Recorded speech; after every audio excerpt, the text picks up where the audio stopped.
So Shivam's lawyers contending that Shivam was not behind the wheel.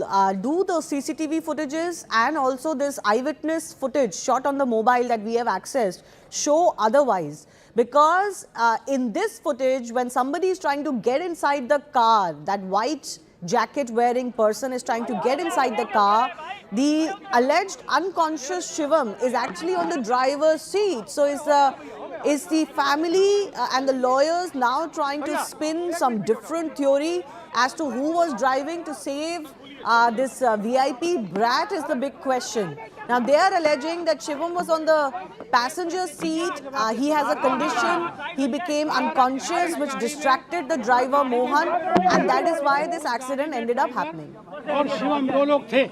Car चला कौन रहा था? मैं नहीं था वहाँ पे, मुझे नहीं मालूम। ये जांच का विषय है। पूरी कहानी सुननी तो शांत रहिए, अगर पूरी कहानी सुनते चुप रहिए। मैं पूरी घटना बताने को तैयार हूँ। एक तरफ पुलिस परेशान कर रही, एक तरफ आप लोग परेशान कर रहे हैं।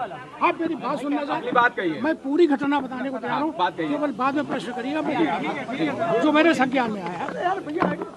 गाड़ी लंबोर्गिनी कुछ उसमें खराबी हो गई थी। जिस दिन ये घटना घटी है उसके एक दिन पहले मिस्त्री बाहर से आके उसने गाड़ी को कुछ ठीक किया, जो भी उसमें टेक्निकल प्रॉब्लम थी। उसके बाद में दूसरे दिन शिवम और ड्राइवर दो आदमी उस गाड़ी को टेस्टिंग के लिए ले गए कि भाई दिन में देखे।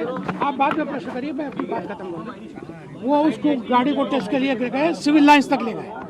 सिविल लाइन्स से लेके वो धीरे वापस आ रहे थे। उसी बीच में जहाँ ये घटना घटित हुई है उसके पास जब घटना घटित हुई है उसके पहले शिवम को कुछ झपकी आने लगी। ऐसा ड्राइवर को सोचने लगा कि इनको हुआ क्या, झपकी ऐसी लगने लगी।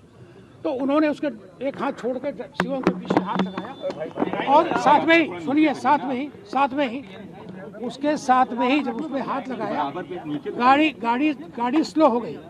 गाड़ी स्लो होने के बाद में ब्रेक मारा उसने, तब तक एक टेम्पो वाला आ गया, उसने साइड से टक्कर मारी। गाड़ी लेफ्ट साइड रुकी, इन्होंने ब्रेक मारा, गाड़ी ब्रेक से रुक गई। रुक जाने के बाद में फिर वो ड्राइवर ने उसकी अचेत अवस्था देख के परेशान हो गया। गाड़ी उसका शीशा नहीं खुल रहा था। पीछे सिक्योरिटी जो आ रही थी उसने देखा कि परेशान है, भैया आगे झुके हुए हैं। भैया को झुका देख के अरे भैया मैं पूरी फोटो भी दूंगा, परेशान मत हो, आप पूरी बात शांति से सच्चाई सुनिए तो सुनिए। उसके बाद जब वहाँ से वो उसने देखा तो अंदर से ड्राइवर इसी तरीके के भड़बड़ाने लगा। सिक्योरिटी ने आके देखा कि दरवाज़ा उसका लॉक ऑटोमेटिक हो गया। उन्होंने उसको देखा कि खुल नहीं रहा, अंदर से ड्राइवर परेशान है, उसका हाथ इधर है, इधर से परेशान है। तो उन्होंने उसको ठोका, नहीं खुला, शीशा भी नहीं। तो उन्होंने गुम्बे से जिस तरीके से तोड़ के उसका शीशा खोला, तो अंदर हाथ डाल के जैसे भी उन्होंने दरवाज़ा खोला, बहुत मुश्किल से दरवाज़ा खुला। जैसे दरवाज़ा खुला तुरंत ड्राइवर भी बहुत घबरा गया था, उतर के बाहर आया और उसने उनको पकड़ के खींचने की कोशिश की। ड्राइवर छोटा था, नाटा था, खिसक गया। पीछे वो लोग जो हमारे सिक्योरिटी थे उन तुरंत पकड़ के उसी बेहोश की हालत में उनको निकालने के बाद में उनको वहाँ से जब घर आए हैं हमारे पास में, तो मैंने तुरंत डॉक्टर जो हमारे यहाँ इलाज करते हैं दिल्ली, उनसे मैंने बात किया। उन्होंने कहा कि इनको किसी भी हालत में भेज दीजिए। मैंने कहा अभी इनको होश नहीं आ रहा है। बोले आप रुकिए, मैं एक दवा बता रहा हूँ। कोई दवा बताई उन्होंने। थोड़ी देर घर पर रहे वो, आधा घंटा 1 घंटा। उसके बाद उनको थोड़ा सा सेंस आया। सेंस आने के बाद में फिर मैंने डॉक्टर से कहा साहब इनको क्या करना है, आप आ सकते हैं क्या? बोले मेरे उसके बाद जो है उनको आप वापस मेरे पास भेजिए। मैंने इनको तुरंत दूसरी गाड़ी से कुछ लोगों के साथ इनको रवाना कर दिया। दिल्ली का नंबर डॉक्टर सब मैं बता रहा हूँ, शांति से सुनिए, परेशान ना होइए। फिर आपको जो लिखना लिखिए, कोई असत्य नहीं बोलूँगा, मुझे इसकी ज़रूरत भी नहीं है, सब मैं बताता हूँ। तो अब उसके बाद में उनको डॉक्टर के पास में हमने रवाना किया। डॉक्टर वहाँ पहुँच गए, डॉक्टर के अंडर में वो आ गया। आने के बाद में उसको डॉक्टर अभी भी जांच कर रहे हैं। उनके पास कई कारण हैं, मैंने उनसे रोज़ पूछता हूँ। बीपी कारण हो सकता है, और भी कोई कारण ऐसा हो सकता है जो हो। ब्रेन की भी जांच करा रहे हैं, पूरी सिटी स्कैन भी हो रही, सारी जांचें चल रही हैं। आज भी मैंने सुबह फ़ोन किया था कि आप यहाँ आने की पोजीशन में है क्या? बोले 1 आध दिन का मुझे समय दीजिए, मैं खुद लेके उनको ले आ जाऊँगा। क्योंकि मैंने एक बात कही, देखो यहाँ पर शिवम के नाम FIR हो चुकी है। तो बोले कोई नहीं, कानून का, हमने कहा मैं कानून का सम्मान करता हूँ, उनको यहाँ आना पड़ेगा। अगर कानून में उनकी FIR हुई है तो उनको यहाँ पर पूरी बात बतानी पड़ेगी। ये बात आज मेरी हुई है। अब आप जो चीज़ इसके अलावा एक आदमी प्रश्न करें, हर चीज कर आप बता रहे हैं कि गाड़ी ड्राइवर चला रहा था, लेकिन जो मौके का वीडियो सामने आया है उसमें शिवम को ड्राइविंग सीट से निकाला गया है। शिवम को ड्राइविंग सीट से निकाल गया, उसका प्रॉपर आप वीडियो फिर से देख लीजिए। जो मुझे रिपोर्ट मिली, मैं वहाँ था नहीं। नहीं वो वीडियो नहीं वीडियो आपने भी देखा, मैं भी कमिश्नर भी इस बात को कह रहे हैं कि शिवम गाड़ी चला रहा था। नहीं, आप ये सोच समझ एक कमिश्नर साहब का कहना है कि शिवम गाड़ी चला रहा था, ऑन माइक रिकॉर्ड उन्होंने बोला है। शिवम गलत बोल नहीं सर, गलत बोल रहे हैं। अगर कोई बोल रहा है तो गलत बोल रहा है, कोई भी बोल रहा है, पुलिस बोल रही है वो भी गलत बोल रही है। कमिश्नर गलत बोल रहे हैं, बिल्कुल गलत बोल रहे हैं, ऐसा नहीं। क्या ओवर स्पीडिंग की आदत थी इसको? ओवर स्पीडिंग की आदत थी? नहीं सर, वहाँ स्पीड हो ही नहीं सकती। वो ड्राइवर लाइन में कितनी हो बोलते रहिए आप, बोलते रहिए। ये भी जांच। ये भी कहना है कि उस वक्त जब ये एक्सीडेंट हुआ है वो नशे में थे। नहीं, हमारे यहाँ कोई पीता नहीं है, हमारे यहाँ कोई पीना खाने वाला काम ही नहीं है।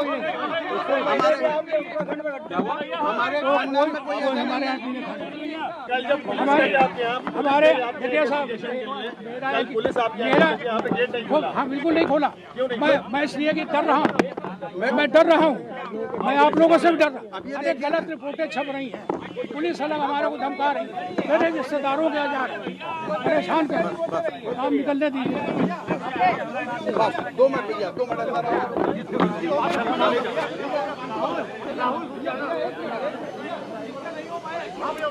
So that was the father of the accused Shivam Mishra, who is also now saying the same thing, that Shivam was not in the driver's seat. He was being taken out after passing out, and the car got locked and windows and doors were not opening. That is why he was being taken out through the driver's side, but he was not behind the wheel when the accident took place. Now, of course, the police in its initial investigation has suggested something completely different. There is also that eyewitness made video that we are running on our screens, which show that when the passenger's door was open, Shivam was on the other side, which was the driver's side. So how did he move on to the driver's seat if the passenger door was only open now?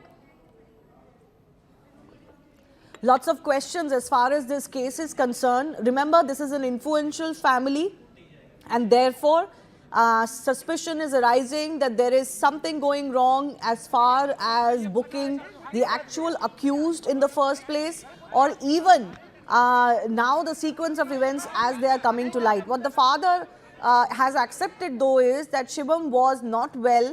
They consulted his usual doctors and have sent him to Delhi for treatment, and they will bring him to the police because now his name is there in the FIR as soon as they can. My colleague Ankur is also tracking this. So Ankur, at least the father giving the whereabouts of the son. Yes, certainly. This is the new development that the father reached the police station, and now he has also given his statement saying that, you know, I am where the Shivam is hiding. So now his lawyer is also here, Shivam's lawyer, along with the father who accompanied him while visiting the police station, and the DCP rank officer has already interacted with Shubham's father. So